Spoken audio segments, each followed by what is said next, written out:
Hi guys! So, meron tayong nakita na ligbos. Sa Bisaya, ligbos ito eh.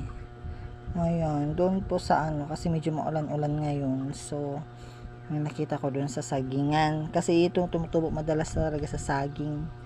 Ayan. May malaki pa. May malaki pa siya. Andito sobrang big niya. Ayan oh. Oh, diba? Mushroom. So ito yung naalala ko yung doon pa kami sa Davao. Tag-ulan pag may mga kidlat-kidlat kasi yan lumalabas yan sila.